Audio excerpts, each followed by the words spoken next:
everybody, and welcome to this week's episode of Attendance Bias. I am your host, Brian Weinstein. This week's guest is the Director of Marketing for the AA minor league baseball team, the Somerset Patriots, Hal Hansen. If you've ever played a trivia game between innings, watched a bunch of sausages run around the bases, or caught a t-shirt launched by an air cannon at a Somerset Patriots game, Hal is the guy to thank. I'm a huge baseball fan, and as you'll hear, Hal and I had a great time today talking about Phish and baseball. For today's episode, Hal chose a huge show from the Summer 2000 tour, June 28th, 2000, at the Garden State Arts Center, otherwise known as Holmdel. Although I know very little about this tour, Hal did a great job explaining some of the high points of the summer of 2000. He also explained how this show represented not only a great time in his life, but a crossroads between college and his professional career, although there was some crossover between the two. So let's join Hal to hear about the Turbo Gin, the similarities between a no-hitter and a set of Phish, and a leaked version of Backwards Down the Numberline for June 28th, 2000 at Holmdel. Let's meet today's guest. Hal Hansen, thanks for being on Attendance Bias. How are you? I'm great. Thank you, Brian. It's a pleasure. Pleasure is all on my end because I can't wait to talk about today's show, with which I was previously unfamiliar. I'd heard everything about it, especially about the summer of 2000, but apparently this was part of a 4-show run that people speak about in reverent tones. People speak about these shows with PNC and Camden, just that it's the highlight of the summer. And when I heard today's show, I understood why. So I'm really glad that you picked it. Yeah. And Hartford in between those. I actually did all 6 of them in a row, and the 2 Hartford were great as well. So it was a fantastic run. That's great. And I can't wait to hear more about it when we get to our context section. But before we get to there, let's hear a little bit about you. So Hal Hansen, you currently work for the New York Yankees AA affiliate, the Somerset Patriots, as the Director of Marketing. So what exactly does that mean as the Director of Marketing? Well, a lot of things, actually. Primary roles are obviously marketing the club to the community and promoting our games and all the ticket options that we have to people, making sure that it gets out there, whether it's digital marketing or billboards or radio, or just promoting the team as much as we possibly can to ultimately sell tickets to games. And then my in-game responsibilities include all the entertainment that happens pregame, whether it's a check ceremony or ceremonial first pitches or all the between innings silly stuff. I'm running the show essentially, which is that kind of silly stuff makes a game. I remember a couple of years ago, I went to, I don't know if they're AA or AAA, but I think it was the Eastern Michigan Whitecaps was the team. Yeah. And I was in the middle of a baseball road trip with my girlfriend, and we just happened to have an off night. I think it's in Grand Rapids is where the stadium is. And the whole game, it was one of the most well-produced games, professional or AAA or AA, that I'd ever seen. It went so fast. And I got to tell you, if the name of the game is to get kids involved, that's franchise knocked it right out of the park. Every innings, there were kids on the field running and playing guessing games, and everyone was so entertained. So you have an important job. Yeah, that's the nature of our business. We are in the entertainment business. The fact that there's a baseball game happening is almost a side note in some cases. We're there to entertain. I've often heard people walking out of our games and they don't even know if we won or not because they were so, or sometimes I don't even know if we won. And that means we did our job. We entertain them to such an extent that they have no clue if the team won or not. I love it. That's a job well done. And you talked to me when we were emailing back and forth leading up to this. that when you were first getting into baseball, starting your professional career, that your interest in baseball and your interest in Phish kind of intersected at some point? My career started in baseball in 2000, and 1999 was I graduated college. I did the entire summer tour that year, except for the first two shows in Tennessee, and I forget where the other one was. But so I did 18 straight shows, went to a bunch of shows in the fall, went to Big Cypress, and then started a job in baseball the following January, like a week after Big Cypress. And the guy that hired me for the job, he actually turned out to be a Phish fan from like back in the 80s, saw them in New Hampshire. And when he asked me, when can you start? Can you start on like January 2nd or something? I said, well, make it like January 7th or 8th maybe. And he's like, why? Tell me you're going to see Phish at Big Cypress. And it's like, oh my God, how did you know that? So my baseball career got off to an interesting start. He met a Phish fan pretty much right off the bat. I'll tell you, I still have these conversations with my boss, and she couldn't even name a Phish song if you held a gun to her head, but she still knows when I request days off. She'll say, where are they playing this time? Yeah. No, nobody in my current office. I mean, they know that I'm the Phish guy, but they have no concept of, to what level of a fan I am or know any songs or anything like that. And I'm glad you came on today, and not just you personally, of course, but someone in your position, because as I just mentioned, I'm a huge, huge baseball fan. And I often compare Phish or going to Phish shows, especially several in a row when you go on a long, like multi-night run. And I don't have to, but when people ask me to explain it, they'll say, how can you see the same band so many times? Baseball is the closest analogy that I could think of when it comes to explaining my interest in seeing Phish. Even though the band themselves, they don't ever seem particularly interested in baseball, although I know Page, when he walks around, whenever he's off stage, he often wears a Mets hat. Yeah. And I have a secret theory about that. I'll get to it. But okay. I often use baseball analogies about explaining why I spend so much money and travel so far to see so many shows per year. And I always compare, would you really question someone if they got season tickets to a Yankees season? Right. Or any game, any team. Would you think that's weird? The format is always the same. There's two sets, there's 9 innings.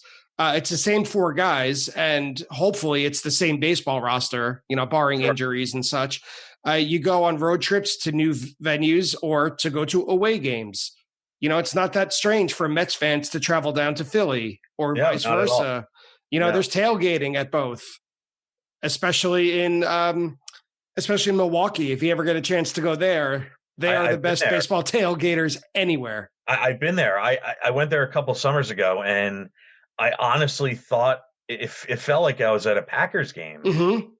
I couldn't believe I've never seen tailgating for a baseball game like that before. It was incredible. But back to the analogy, also with Phish and baseball, there's endless statistics to analyze. Yeah. But at the same time, no matter how much you analyze and predict, you can't really ever get it right. No, of course not. And my final one, because you could tell I've been thinking about this for years. Yeah. Both baseball and Phish, on a certain level, they require a lot of close attention and patience. Very much. Really enjoy to the fullest capability. Sure. So I ask you, as a person who is not only in the baseball business, but obviously a big fan, have you ever drawn those kinds of parallels, either the ones that I mentioned or others? Oh, all the time. I think you had to. Yeah. From the time I started seeing Phish, and especially after getting into the baseball industry, it's such a perfect comparison. You have games that are maybe there's a lot of offense early on in the game, and maybe Phish has a incredible first set that somehow shadows the second set, or maybe it's a really intense pitcher's duel where everybody is playing so well, and compare that to a Phish show that is a 4 or 5 song set that just seems like it was perfectly composed for that entire hour and 10-minute set that it was. And, you never know what you're going to see at a game or a Phish show.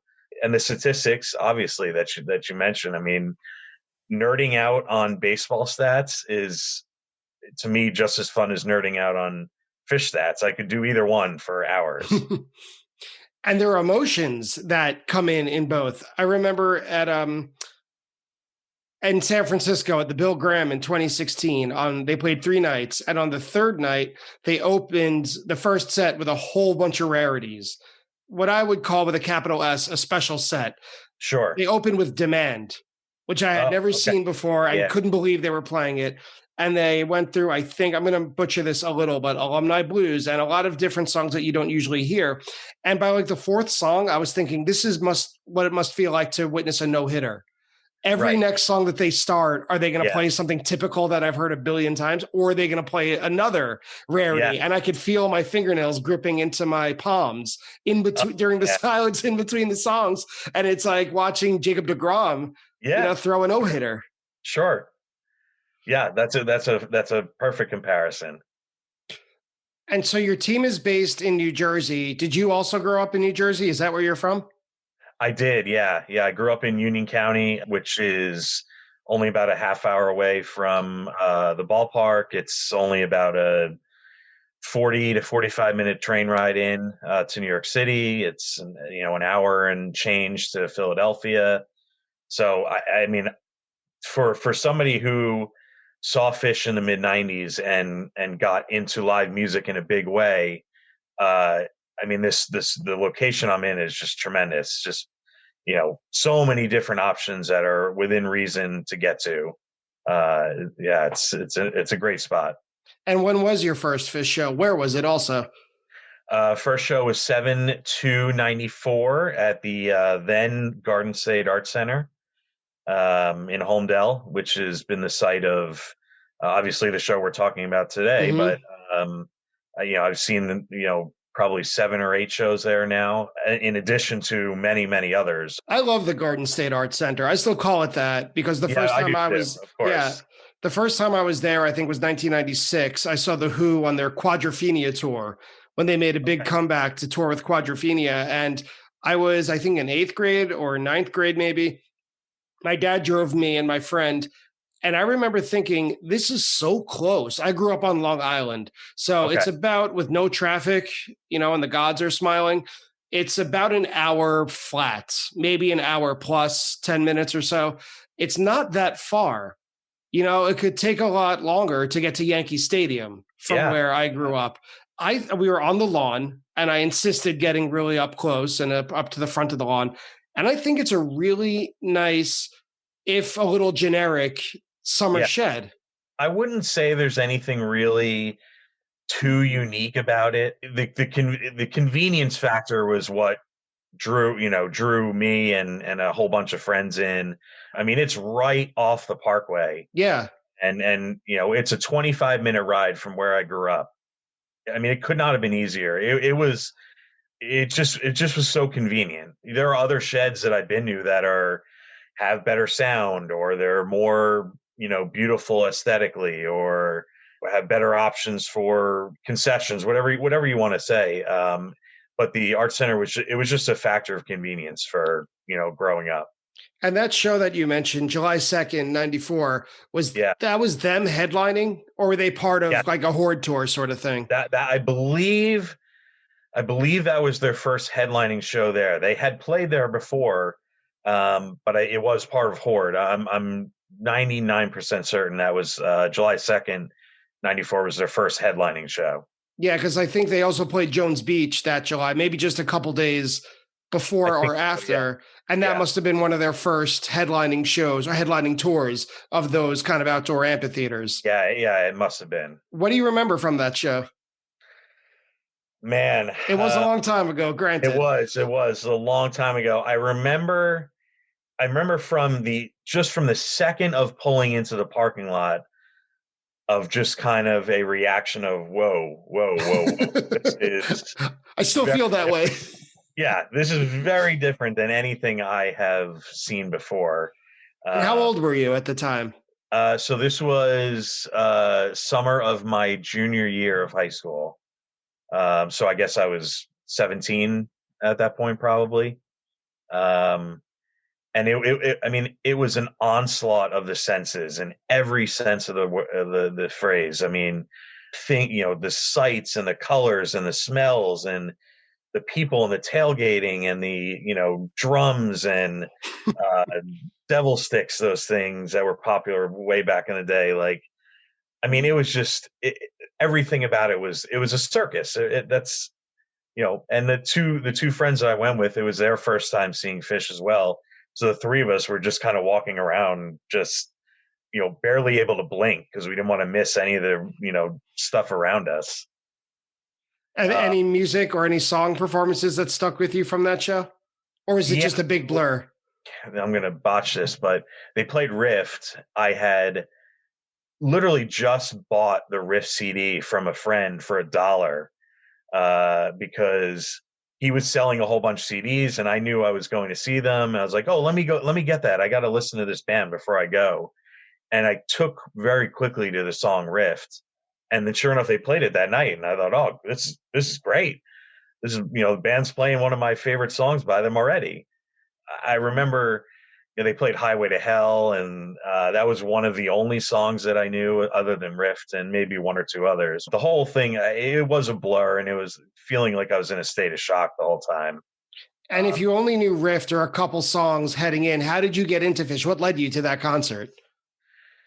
So it all goes back to a conversation that I had with a friend in our cafeteria during lunch one day.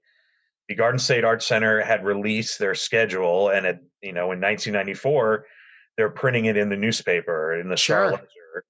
And so she cut out the schedule and brought it to the cafeteria, and we're sitting around deciding what shows are we going to go to that summer. And we had picked James Taylor, that was one of them.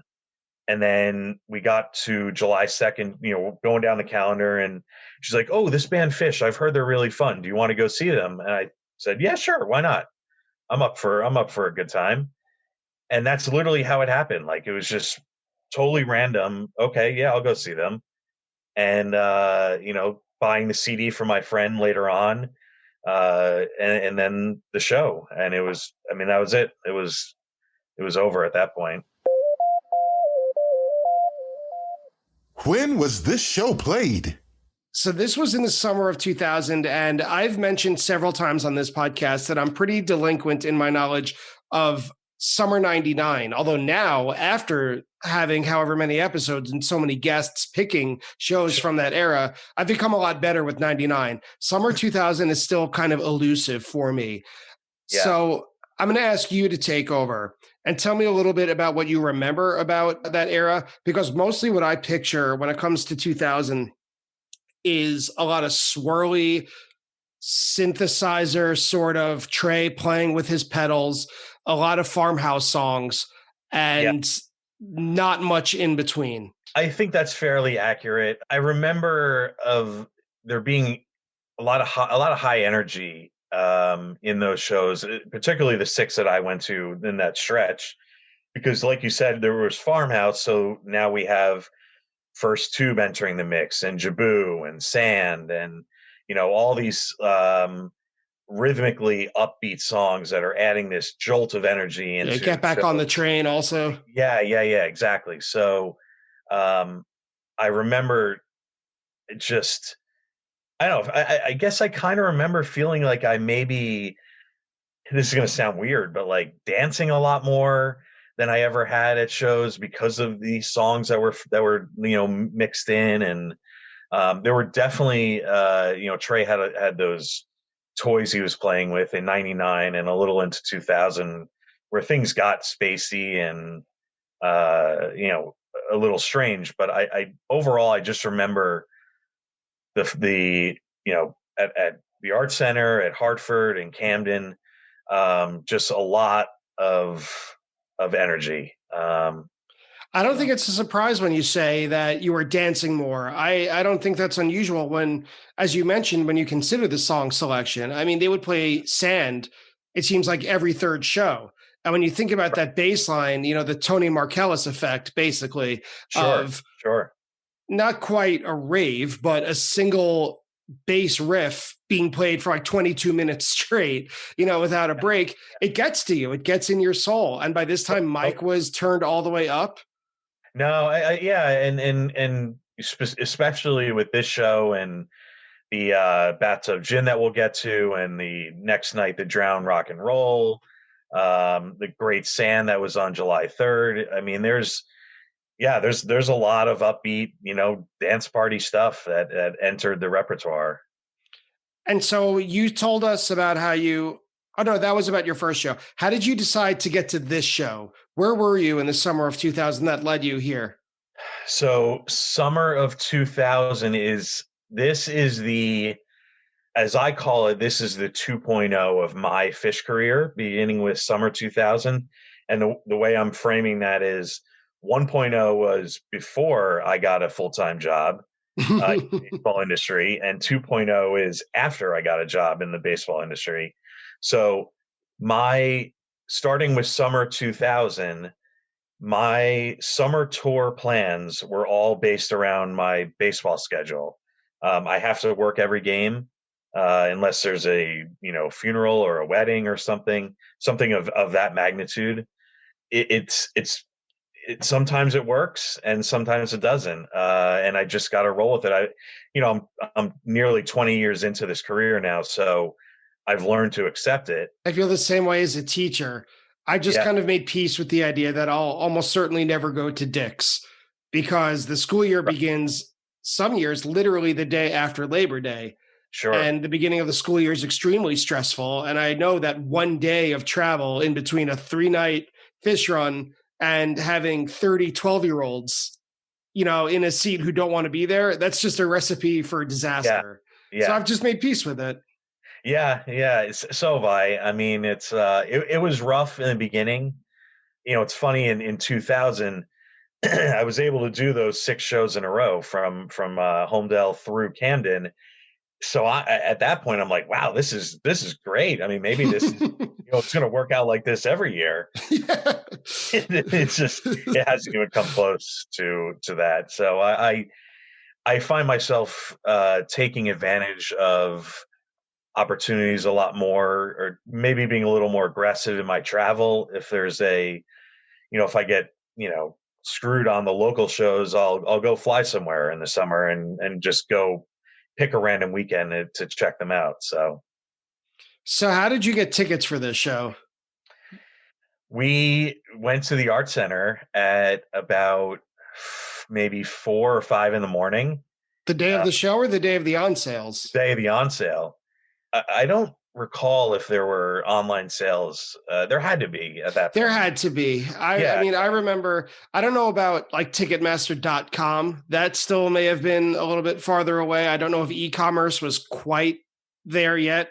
I do remember, though, when you mentioned when the Garden State Art Center would release their summer lineup, right? Yeah. My home venue was Jones Beach, the equivalent venue of Jones Beach. And you had to go to the local drugstore. You had to go to Pathmark was the name of it, get a bracelet, and then they would pull a random number, and whatever number your bracelet was in relation to the random one, you got in the line. And then you got, when the tickets went on sale, that was your shot. So that's how I got tickets for like Dave Matthews Band at Jones Beach, or Jethro Tull, or, what have you. So I don't think that they were quite available online unless you were at a Ticketmaster outlet, as the phrase was. So you get to the Art Center at 5 a.m. So we get the Art Center, and then there's probably 8 of us that are doing this, my group of friends in high school, and we're figuring we're getting there at 5 a.m. There's no way nobody is getting there that early, especially to buy Phish tickets. I mean, we're going to get like golden seats, and we're at the venue in the Art Center, and we roll up, and there's like had to be 5 or 6 obvious scalpers from, I don't know if they're from New York City somewhere, but they're all dressed in black, and they were just like completely did not belong there. And we asked them like, oh, what are you here for? What are you buying? Like, oh, we're gonna get Phish tickets and then something else. I was like, oh man. We got up at 5 a.m. and we're not even the first people in line here. Hey, man, who's the ones that shouldn't be there? Maybe it's you. It worked out in the end, though. We wound up getting incredible seats. We were dead center, probably within the first 20 rows for both nights. So, I mean, it was fine. It just was a strange, we totally didn't expect that to happen. We turned it into a party. I mean, we were upset, but it may have been a night where we never went to bed. I don't recall exactly what the scenario was, but my friend was riding around the parking lot on his skateboard, and we made the best of it, even though we were a little disappointed that we weren't like right there to jump on the windows. Well, before we get into the show itself, let's wrap up this segment by hearing you tell, why do you have attendance bias toward this show? I have an attendance bias towards this show because specifically, I mean, it's a hometown show. It's, life was good for me at that time. I mean, I graduating college, just about to start a full-time job, feeling on top of the world, and had just come from Big Cypress in December and did the whole summer tour the summer before. So things were good at that time for me. And then the show itself, that 2-night run, specifically of Holmdel, just blew me away. I love these shows for a lot of reasons, and they've just always been dear to me for that. Set 1. All right, so to judge right into the show, first set, we kick off with Chalk Dust Torture, which is a classic 1.0 opener. Yep. There's a good jam that picks up pretty quick. Trey and Paige are leading it. And to me, this is what 1.0 sounds like. I had that conscious thought while listening back to it. It's extremely fast. And for a band that I thought, that I know was going to take a break in, in a little less than 6 months, in about 4 months, it doesn't sound tired. It's high energy right off the bat. It's the classic Chalk Dust rock and roll show opener that you kind of want. You want a strange, unique opener every once in a while, but man, when that show opens with a high energy Chalk Dust, it's tough to beat that. And you told me before that this is your first show since Cypress, right? So what were you feeling like when they came on and busted this out? I was ready to go. Just walking into that venue, great seats, a whole bunch of friends, on the tailwinds of Cypress. The playing of Chalk Dust as the opener exactly fit the mood that we were all in. Like, we were all just ready to go. Like, it's time for Phish again. It's been 6 months. Let's go. It's time to go. And Chalk Dust, it did it. Perfect opener. They follow up with The Sloth, which is, to go back to our baseball analogy, it was a great number 2 hitter. Yep. To follow up, Chalk Dust gets on base, Sloth moves it up one. Yep. So a perfect energy boost. And then I thought it was such a treat that in the 3-hole, they play Taste. Yeah. And in a weird way, I can't say that I forgot about Taste, but it's kind of a song that's certainly been pushed kind of to the recesses of the catalog. They don't play it that often anymore. Yeah, it's it has become a treat now, for sure. I mean, they really don't play it much anymore. And I get it. I mean, you keep adding new songs to the repertoire, and it has to come at the expense of some songs. They can't just keep playing everything with the same frequency, but they play. I think they probably played it a lot in the 99, 2000 era. I could be wrong on that, but it's a great song that I wish I heard more. I always come back to the Baker's Dozen Taste. I love that version. It's so interesting, and it's kind of, you hear that and you're like, man, why don't you guys play this more? Yeah. And this version notably is on the jam charts according to Phish.net. And the phrase that it says on the jam charts is that Fishman intensifies the song, that he's kind of the one leading it. But to my ears, through the whole thing, I thought it was really led by Page the whole time.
I would agree. That's an interesting comment to see because I agree with you. It's you definitely hear a lot of Page. I mean, maybe it's the mix of that recording, but I agree with you on that.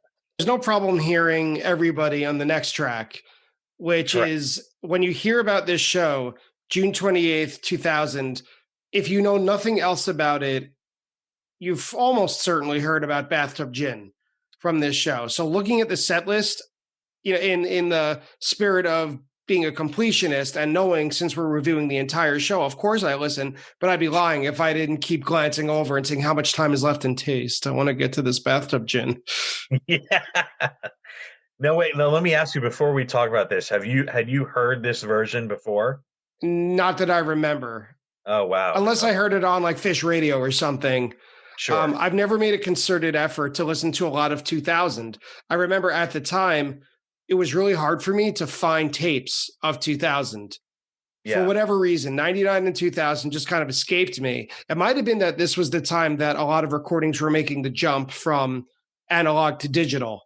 Uh-huh. And so a lot of my sources, people who got me Phish tapes or traded tapes with me, there was like a drought of more recent Phish recordings. So I was still easily getting shows from 93 and 95, no problem. But when it came to stuff from Alpine Valley in 2000 or this show, there was nowhere to be found. And after a while, I stopped looking. And then before you knew it, live Phish existed. Sure. And so Soundboard was available for everywhere. So who cared about 2000 now? Yeah, right. And so this gin is, I think, considered widely the highlight of the show. Oh, no doubt. But I thought that this jam is beyond excellent. It's one of the best that I've heard from this song, and that's saying a lot. Yeah. There's a part at about 5 minutes where it starts getting a little spacey and maybe even a little dissonant with Trey is playing the main theme as it normally does. And I wrote that this jam begins where a lot of 1999 and 98 Bathtub Gins end. Right. Yep.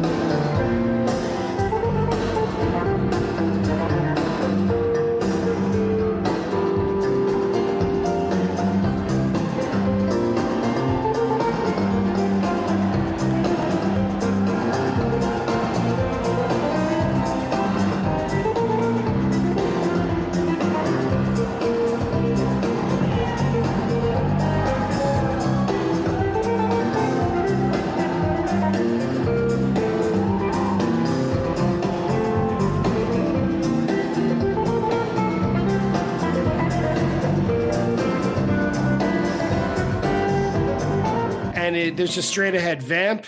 We've heard this a million times. It means that they're kind of percolating. And then at 9 minutes, something happened that Trey just decided to play rhythm guitar. And that's really when the whole song starts to blast off. Yeah, yeah. Something happens at about 5 minutes and 30 seconds where I don't know if it's Mike that does it first or if Phish does it, where he just picks up the beat into like double time, and all of a sudden it goes from, the standard bathtub gin jam to basically twice as fast. That's the beginning of the turbo gin in my mind. That's well said. I like I love the phrase turbo gin. Yeah, Yeah, just start getting stickers and T-shirts for it. yeah, The exactly. the switch to Trey playing rhythm guitar at 9 minutes. When I was listening for my first listen through, immediately it clicked for me that when they played Exile on Main Street in 2009, all of a sudden it made sense to me because Trey is not the most frequent rhythm guitar player, No, no, right? He almost always plays melodies. right. But when he just switched to rhythm here, it put a lot of that in context because Exile on Main Street, of course, there are great guitar solos on it, but that's really a good rock and roll rhythm guitar album. And so I Sure. was able to make that connection Yeah, no, I 9 years apart.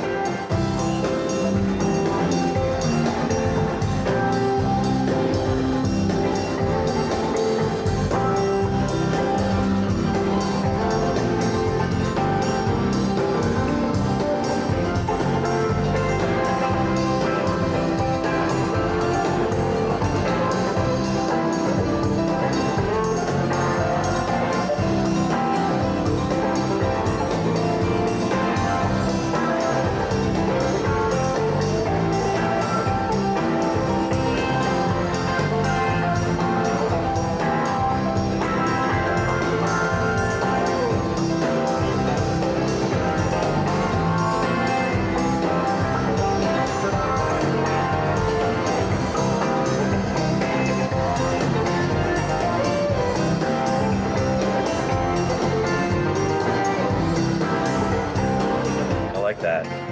And I think it's a sign that he he feels that they're locked into something. If he's going to switch over to rhythm and just go with the groove, I think that's a sign that something special is about to happen. Yeah, and that's something special is Page. He takes over, around like 11 minutes, I think it is. And I wish that the audience recordings were more pristine because you could hear that Page is like rocking the hell out of it, but you can't really hear exactly what he's playing. Right, right. I've been saying for years that this two-show run needs a live Phish treatment because we really got to hear all this in exquisite detail. I'm sure you're not alone. I'm sure Yeah, there are many who agree with you. yeah, One of my last notes I wrote at 13:30. This goes with your turbo gin. I wrote King Gin. yeah, yeah, Like instead of cotton is king in the South, in the antebellum South, this is King Gin. yeah, yeah. I distinctly remember when this gin jam hits its peak, or one of its several peaks. I distinctly remember just jumping up and down in our seats at the art center, like more than I've ever, like I don't even know if I've ever jumped up and down at a Phish show before this moment, and I didn't know what to do with myself. It was just so completely in awe of that moment, and it felt like, yeah, you know what, I don't know what to do, so I'm just going to start jumping up and down and cheering.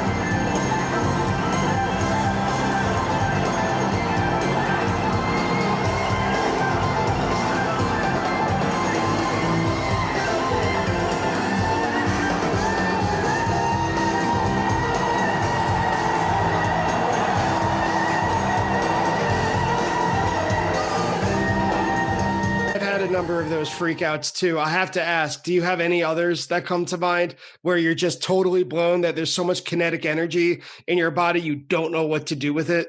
Yeah, literally the next night during the Drown Rock and Roll. That's, gotta love it. And so to calm down from Bathtub Gin, they play Piper, and it's not even that calm. They start with the infamous or famous slow build Piper. Sure. And I had this thought. I wrote the slow build Piper. We haven't had too many of these on attendance bias, and hearing it is as good as going into a time machine. And then I thought about it after listening to the show 2 or 3 more times. Is there something to the slow builds, or is it just something that older fans like us wish they still did for the sake of nostalgia? I would love to hear. I would honestly love to hear the Piper slow build for 10 minutes. Yeah.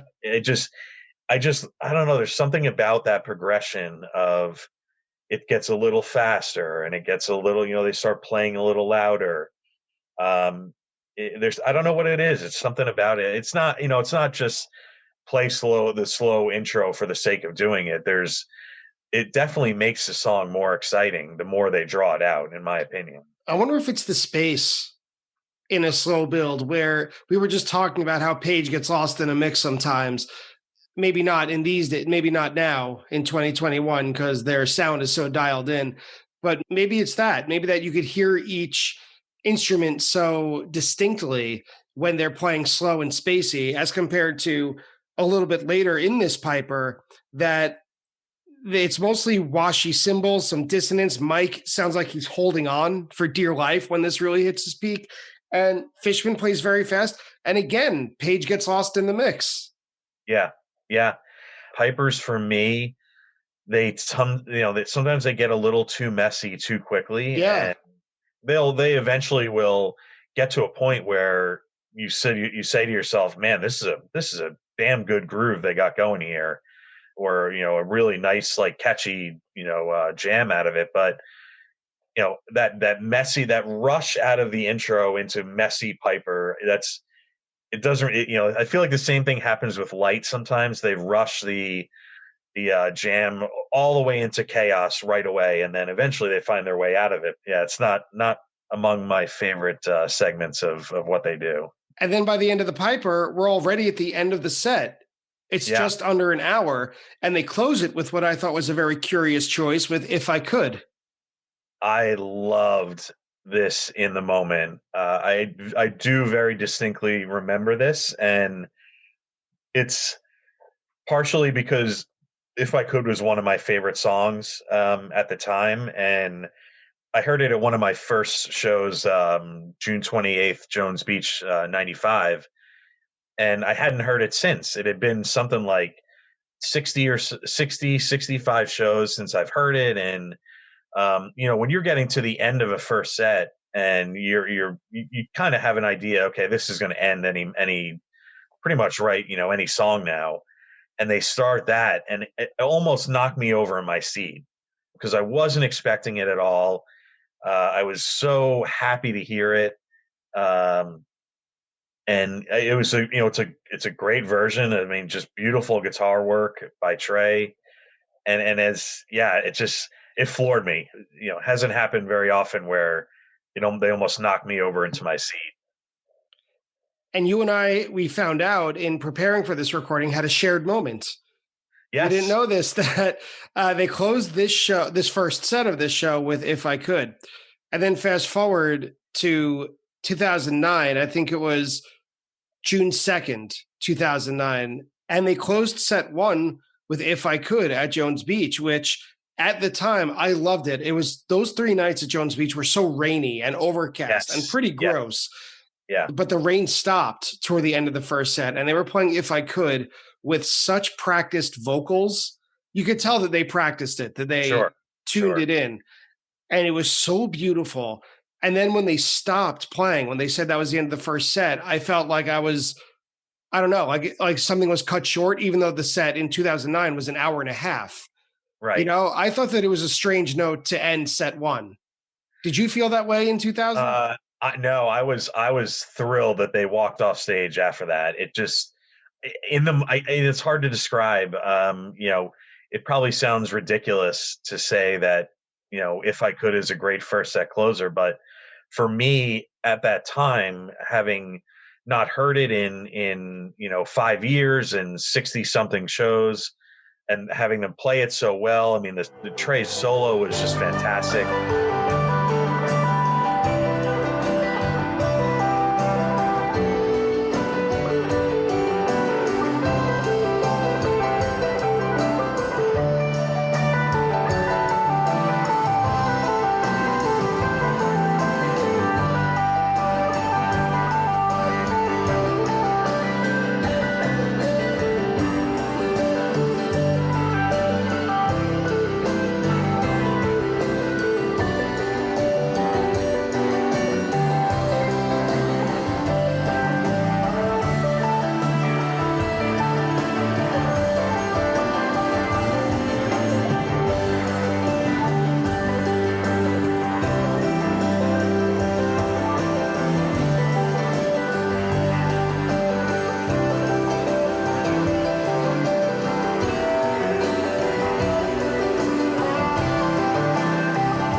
And then for them to walk off stage right after it, I was pretty pumped. I remember turning around to everybody around me and being like, "Yeah, that's such a badass first set closer. I'm so happy you did that." Like, you guys walk off stage, you earned it. That's awesome. Set 2. So the second set opens with Down with Disease, which we mentioned before, and it's the first thing I noticed. So fast. Ridiculously fast. It's a good, version of the song. It's very fast paced. Fishman is killing it on drums. When in 1999 and 2000, when they're playing really fast, usually it's the drummer's fault. I don't think that's the case in Phish. Yeah, it is so fast. It made me laugh listening back to this show. How fast they say "That's on my lawn." Yeah, it was hilarious. It's hilarious, and the stop parts is so funny. How fast it is. It gets into a good groove. There's some guitar fireworks. All said and done, though, I don't know how crazy this Down with Disease is compared to the rest of the set. Although around 8 minutes in, I imagine that this is among the best of 2000. That there's not, it's less droney than other parts of 2000 tend to be, especially later in the year, right toward the fall. Yep. I would agree. And then after Down with Disease, they go into Harry Hood, which is an incredible 1-2 punch to open a second set. That's like the heavies are coming out. Oh yeah. Especially, nobody expects a Harry Hood this early in a set. I mean, it's a first or second set closer, or maybe it's in the encore, but to hear it second song out of the set, I mean, it's great. And it is my all-time favorite song. So to hear it is great, but to be surprised by it makes it even, that much better. I noticed toward the beginning, very soon after they get into the jam, that there are a series of escalating cheers, and having never heard it before, and obviously I was not there, I have to imagine that was a glow stick war, because that's the only thing that I can imagine because there's almost nothing coming from the stage.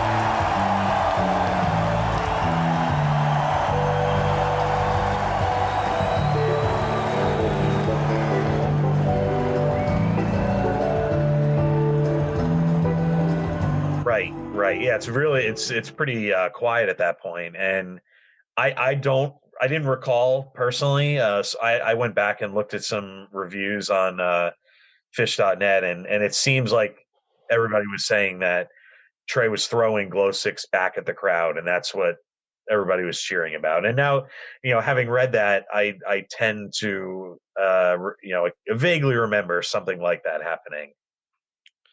My first thoughts on this jam was that it might be one of the most quiet and delicate hoods that I'd ever heard. And Yeah, I was wondering, I asked myself, because I'm a cynic, is this venue or these types of venues too big or these for that kind of music, for those kinds of jams? Where they're listening very intensely to one another, but in the lowest end of a dynamic possible. sure. When in 2000, compared to your first show there in 94, when I'm sure there were seats available for the taking, Phish in 2000 at that time were as popular as they've ever been, or more so. Oh, So definitely. I wonder if this kind of music was, I don't want to say not the best kind, because there is no best or worst. That's not what I mean. But Right. if it's too quiet for an audience like this, that's loud, probably on talkative drugs. Right. I agree, but in listening back to this, I didn't really notice any. A lot of times you can, in audience recordings, especially, you can pick out the people that are just obnoxiously yelling "woo" Yeah.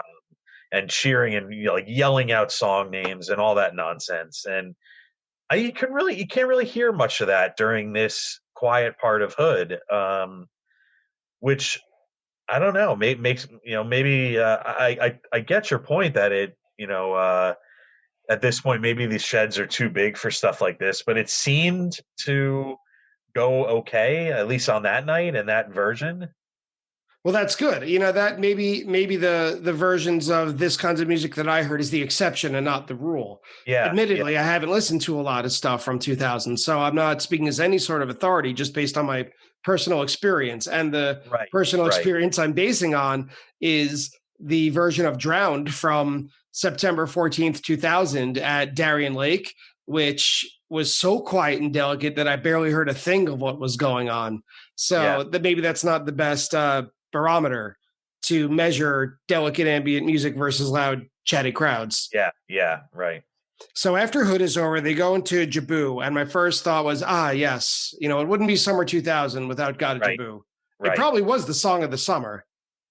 Yeah, it was. It was definitely up there, and I was kind of obsessed with it right from the beginning. I just loved it. I love the groove of this song, and one of those shows you just kind of close your eyes to and let it move you. And I love how I think Hood came to a complete stop, and then just seconds later, the guitar for "Gotta Jaboo" starts, and yeah, I mean, it definitely was one of the most welcome songs that summer, and an immediate injection of dance party energy into any time it's played. Yeah, we were talking earlier about dance Yeah, party energy. This is certainly one of those. sure. And once it's over, they calm down again with "When the Circus Comes to Town," which I think arguably is their best cover choice when it comes to ballads. Yeah, it's a gorgeous song, and it's got the lyrics that kind of match the experience, that makes it extra special. So Never I thought would, I could make it this far.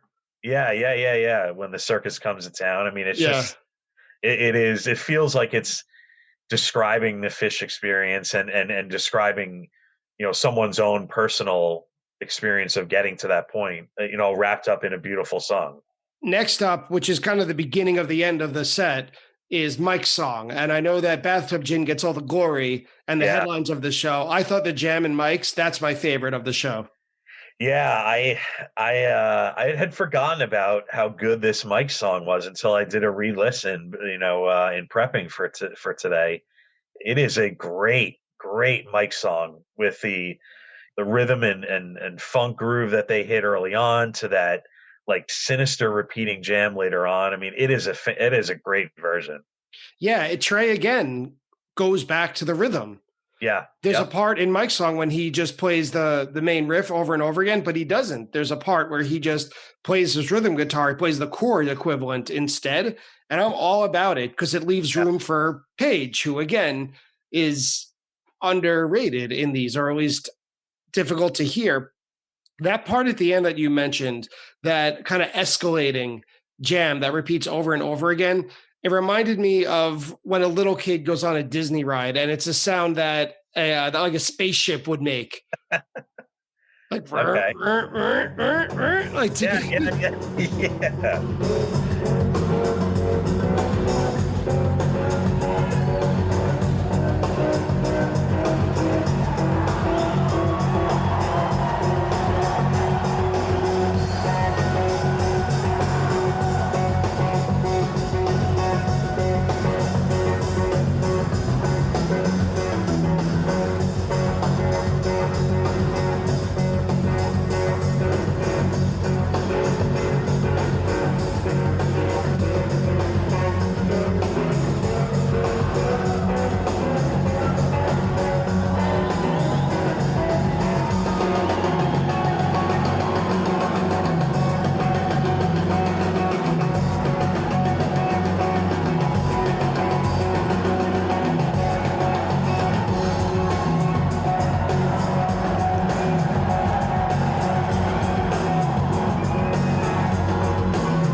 I like that. That's it. I mean, it's weird. You can't tell if is it sinister sounding or is it a really cool really cool effect that they're putting on it. Either way, it's very different than anything, and then especially you mix it in with a start stop jam. yeah, that got me. I'm a Yeah, sucker for that yeah, stuff. Like when they do stuff like this, and it's not just 97 funk stop, come right. back in a bar later. This pause is easily at least a minute. It makes me want to go back and listen to a lot of summer 2000. Maybe that was happening more often than I remember. You know what? Any excuse to Yeah, add yeah, on to your base knowledge is worth it. I think I'm going to have to go back and listen to more Summer 2000 as well. They yeah, get into After Mics, which they talk about finishing a song. They do that same cool rhythm again, and where they stopped on the stop start jam, they stop again, but this time to close the song. So it's a right. rare Mike song that has like a distinct ending as opposed to segueing into another song. Yep, yep. And the song that they play is Albuquerque, which I think is very much of its time. They played that a Yes, lot in 2000. Love it. Like this, and When the Circus Comes to Town, if you're going to play cover songs as ballads, give these to me every time. exactly. Yeah, yeah, yeah. There's few that are better than these two. And they start to close the set with Weekapaug Groove, which I thought was kind of an uncertain beginning. I always think that when Weekapaug starts from silence, that it always starts a little awkward, but it always ends strong. This one definitely was a little strange to get going. It's almost as if they trade forgotten how Weekapaug is supposed to start. It makes me think of, again, referencing the Baker's Dozen. It makes me think of the Baker's Dozen, how they left off Mike's intro and then played it on the last night in the encore. That's right. That's right. It's funny when they kind of, have these weird, awkward Weekapogs. It's doesn't happen all that often, but enough that, you notice it. That closes the second set. And to come on for the encore, I mean, this could have been yesterday. They play First Tube and Loving Cop, like the ultimate pair of energy closers. I can't imagine leaving the show feeling anything other than pumped and super happy, right? Yeah, yeah. I mean, that's it in a nutshell. It was a great show with a whole bunch of friends, high school friends that I was with, and in our home venue and hadn't seen them since Cyprus. And, all of us are, beginning a new stage of in life and full-time jobs. And it was, walking out on top of the world. No, there's no doubt about it. So Hal Hansen, Director of Marketing for the Somerset Patriots, Yankees AA team, coming on to really show your expertise of Phish on June 28th, 2000 at the Garden State Arts Center in Holmdel. Before we close out of here, anything that we missed, any missed opportunities, last notes, anything you want to mention that we didn't get to? So I feel like I need to tell one story that is the perfect example of the intersection of my baseball and Phish career. So before I was with the Patriots, I was working for the Lakewood Blue Claws, a single A Sally League team for the Phillies down Jersey Shore. Around the time that Joy came out, when Phish is making their comeback in 2009, the very day that Backwards Down the Numberline was, I believe it was leaked out, if I'm not mistaken. Before the whole album came out. And that was one of the first songs that anyone heard from the album. I may have that wrong, but I remember hearing that recorded version before the album. And it happened on a Friday, and we happened to have fireworks that night. And I was in charge of the music that we would play at the ballpark for our fireworks shows. And I was so in love with that song from hearing Trey Band play it leading up to, the release of it, that it literally was leaked. And hours later, I dropped it into our 4 songs for fireworks that night at the ballpark. And a minute into the song, my boss radios on the radio, calls me on the radio and says, Hal, what is this? What are we listening to? And I said, don't worry about it. Don't worry about it. It's a great song. Just let it go. Let it go. So I feel pretty confident that I was the first person in America to have a large amount of people in an arena or sporting venue listen to Backwards on the Numberline. And that's an example of a perfect example of my career and Phish fandom intersecting. On your tombstone, here lies Hal Hansen, the first man in America to play Backwards Down the Numberline in a stadium full of people. Yes, exactly. Yeah, that's it. So Hal, before we sign off, remind us one more time about the Somerset Patriots, where the stadium is, how people can come to the game. Yeah, so we are, again, AA affiliate of the New York Yankees. We are in central New Jersey in Bridgewater. We're about just approaching the halfway point through our season. Very easy to get to our games, whether it's 287 or Route 22, all different kinds of roads that'll lead you there. New Jersey Transit, you can take it from Penn Station, and it drops off right behind the ballpark. And SomersetPatriots.com has all of our game info and promotions and all that fun stuff. Come visit. All right, Hal, thanks again for being on Attendance Bias today. It was a pleasure. Yeah, Brian, me too. I really enjoyed it. Thank you. And that's it for my conversation with Hal Hansen, the Director of Marketing for the AA baseball team, the Somerset Patriots. I know quite a bit about baseball, what I think is a bit about Phish, but even so, with our conversation back and forth jumping all over the map, we did get a few things wrong and a few things that need to be followed up on, so it's time for today's Attendance Bias Fact Check. Attendance Bias Fact Check. First, a non-Phish related fact check. When Hal describes his responsibilities directing in-game contests and silly stuff for the Somerset Patriots, I brought up a story that I once went to an Eastern Michigan Whitecaps game and loved their in-game production. My memory for Phish is better than my memory for baseball, as the team is actually the Western Michigan Whitecaps. They play in the suburbs of Grand Rapids and serve as the single-A affiliate of the Detroit Tigers. During our conversation comparing Phish to baseball, I said that a set full of rarities was like witnessing a no-hitter, as I was nervous during the time between songs. The show that I used as an example was from the Bill Graham Civic Auditorium in San Francisco. It was played on July 23, 2016. The first set was full of rarities, and the set list read, Demand, The Curtain With, Alumni Blues into Letter to Jimmy Page, back to Alumni, Fuck Your Face, Cry Baby Cry, Sing Monica, Into McGrupp, The Very Long Fuse, Big Black Furry Creatures, Walk Away, Sanity, and closed with David Bowie. When discussing Hal's first show, July 2nd, 1994, at Holmdel, I was wondering if Phish headlined the show or was part of the Horde tour. I thought I knew, but 1994 sounded a little bit early for Phish to play such a large outdoor venue on their own. I was wrong. They did headline the show with no supporting acts, and Hal was right. The band played Highway to Hell to close the second set, and then they played Rift for the encore. Toward the end of today's discussion, when Mike's song segued into Albuquerque, I said that Albuquerque is very much of its time and was popular in 2000. I had to go back and check just to make sure I wasn't imagining things, and Albuquerque has been played just 16 times to date, but just 3 of those performances were in 2000. The high point was in 1998 when it was played 9 times, the most of any year it's been played.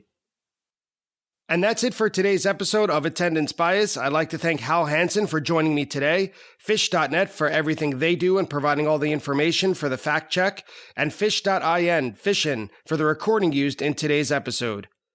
If you enjoy Attendance Bias, please support the show by leaving a rating and a review of the podcast on your favorite app, or just tell one person about the podcast. Call, text, tell them, spread the word. If you enjoy Attendance Bias, please find me on social media. Reach out, say hi, and I'll send you a free sticker. Thank you again for listening, and I'll see you next week on Attendance Bias.